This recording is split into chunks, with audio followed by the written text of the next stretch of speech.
लगातार आपको महाराष्ट्र चुनाव से जुड़ी हुई खबरें सुनाते नज़र आ रहे हैं और बताते भी रहे हैं कि क्या कुछ हो रहा है। सिलसिला आपको बता रहा हूँ कि किस तरीके से आगे बढ़ता चला जा रहा है। जैसे जैसे चुनाव करीब आ रहे हैं वैसे वैसे आरोप और प्रत्यारोप का सिलसिला और तेज़ी से बढ़ता चला जा रहा है।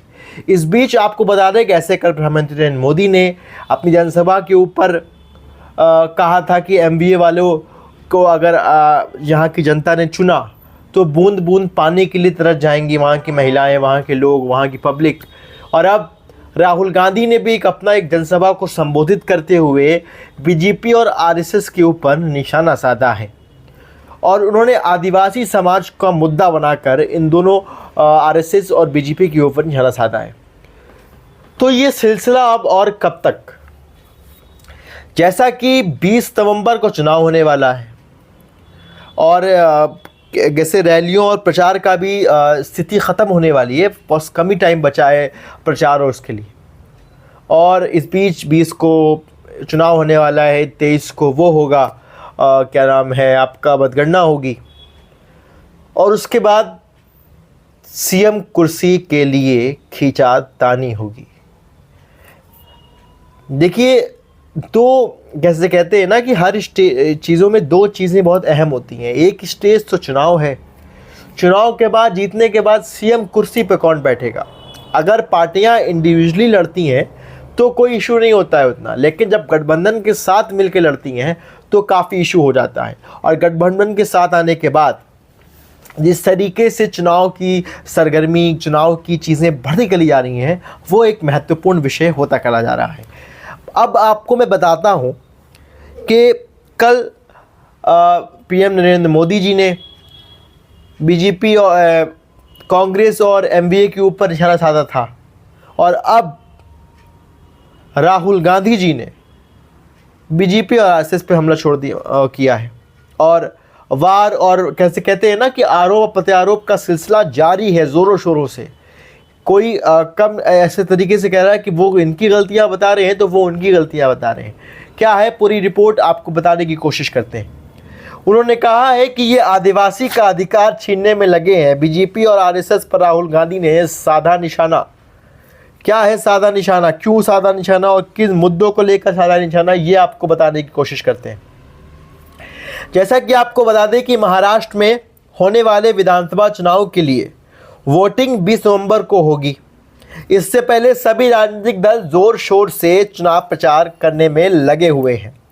इस बीच कांग्रेस के सांसद राहुल गांधी चुनाव प्रचार के लिए एक जिले में पहुंचे जहां पर उन्होंने एक जनसभा को संबोधित किया। इस दौरान उन्होंने BJP और RSS पर निशाना साधा है। उन्होंने कहा है कि BJP आदिवासियों को वनवासी कहकर उनका हक छीनने में लगी है और छीनने की कोशिश कर रही है। आदिवासियों का मुद्दा लेकर प्रधानमंत्री नरेंद्र मोदी और RSS के ऊपर राहुल गांधी ने निशाना साधा है और अपनी जनसभा में एक तरीके से एक तस्वीर दिखाने की कोशिश की है कि आदिवासियों का अधिकार छीनने के लिए RSS और BJP वाले लगे हुए हैं। ये राहुल गांधी जी का कहना है। आगे आपको बताते हैं कि दरअसल महाराष्ट्र में अनुसूचित जाति के लिए 25 सीटें आरक्षित हैं। इनमें सबसे अधिक सीट उत्तर महाराष्ट्र में है। चूँकि एक समय में कांग्रेस का दुर्ग माना जा रहा था और पूर्व प्रधानमंत्री इंदिरा गांधी भी अपने चुनाव प्रचार अभियान की शुरुआत यहीं से करती थीं, जहाँ पर राहुल गांधी जी इस वक्त स्पीच दे रहे थे, अपना भाषण दे रहे थे और चुनाव प्रचार कर रहे थे। वहीं सोनिया गांधी ने भी विवादित राजनीति में प्रवेश से पहले यहीं अपनी पहली सार्वजनिक सभा की थी। कहा यह जा रहा है कि शुरुआत यहीं से हुई। इंदिरा गांधी जी ने भी जो जनसभा का शुरुआत की वो भी यहीं से की थी। उसके बाद आगे आप सोनिया गांधी जी ने भी यहीं से शुरू की और अब राहुल गांधी जी ने भी यहाँ से शुरुआत की है जनसभा को। अब इस क्षेत्र में राहुल गांधी ने भी अनुसूचित जातियों से संबंधित मुद्दे उठाकर राज्य की अनुसूचित जातियों के लिए आरक्षित सभी सीटों के संदेश देने का काम किया है। आपको बता दें कि जिस तरीके से अनुसूचित जाति की तरफ एक रुझान दिया गया है राहुल गांधी जी की तरफ से, एक कई कहा जाता है कि एक चेहरा दिखाया गया है कि अनुसूचित जातियों की जो हक छीनने का काम कर रही है बीजेपी और आरएसएस, ये एक तरीके का कहिए तो माइंडसेट बनाने की कोशिश की है और वहाँ के लोगों को बताने की कोशिश की है। और राहुल गांधी जी ने ये सीधा निशाना साधा है माननीय प्रधानमंत्री नरेंद्र मोदी जी के ऊपर और आरएसएस के ऊपर। अनुसूचित जाति को साधने की कोशिश में कांग्रेस। आपको बता दें कि महाराष्ट्र चुनाव के लिए प्रचार करने के लिए राहुल गांधी गुरुवार को नंदुरबार पहुंचे, जहां पर उन्होंने अपने हाथ में संविधान की लाल किताब लहराते हुए कहा कि इस किताब में आपका नाम आदिवासी लिखा है। उसके बाद राहुल गांधी ने बताया कि आदिवासियों का मतलब है कि हिंदुस्तान के पहले मालिक, जल, जंगल, ज़मीन पर पहला मालिकाना हक आदिवासियों का है।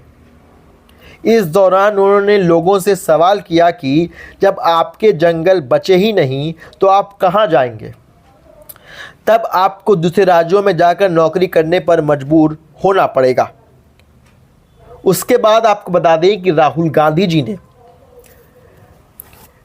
बिरसा मुंडा का नाम लेते हुए कहा कि बिरसा ने आपके अधिकारियों के लिए ही लड़ाई लड़ते हुए शहीद हुए थे। उन्होंने कहा कि देश में आदिवासियों की आबादी 8% है। साफ शब्दों में राहुल गांधी ने कहा कि अगर आदिवासियों की आबादी 8% है तो उनकी भागीदारी भी 8% होनी चाहिए। लेकिन देश में महत्वपूर्ण निर्णय लेने वाले 90 अफसरों को सिर्फ एक अफसर आदिवासी है और उससे कौन से सबसे पीछे बैठ रखा है, ये बात कही है। उन्होंने आदिवासियों के ऊपर एक कहा जाता है ना कि एक ऐसा वो प्रिटेंड कर रहे हैं वहाँ पर कि वो उनके साथ खड़े हुए हैं आदिवासियों के साथ। उन्होंने कहा कि जब 8% है, जल, जंगल और मालिकाना हक इस ज़मीन पे सबसे पहले आदिवासियों का था, तो आप लोगों का नाम आदिवासी संविधान में लिखा हुआ है। आदिवासी का मतलब देश और ज़मीन का पहला मालिकाना हक आदिवासियों का है। जब आपके जंगल ही नहीं बचेंगे तो आप कहाँ जाके काम करिएगा? तो आपको मजबूरन शहर जाकर नौकरियां करनी पड़ेंगी। ये एक तरीके से माइंडसेट बनाने की कोशिश की है और देखना यही है कि क्या इसका पलटवार बीजेपी की तरफ और आरएसएस की तरफ से आता है राहुल गांधी के लिए, क्योंकि इन्होंने साफ शब्दों में संविधान को लहराते हुए स्पीच के दौरान ये बात कही है। हमारे चैनल को सब्सक्राइब करते रहिएगा, बेल आइकन को दबाइएगा और अपनी राय ज़रूर दीजिएगा हमें कमेंट सेक्शन में। बहुत बहुत शुक्रिया।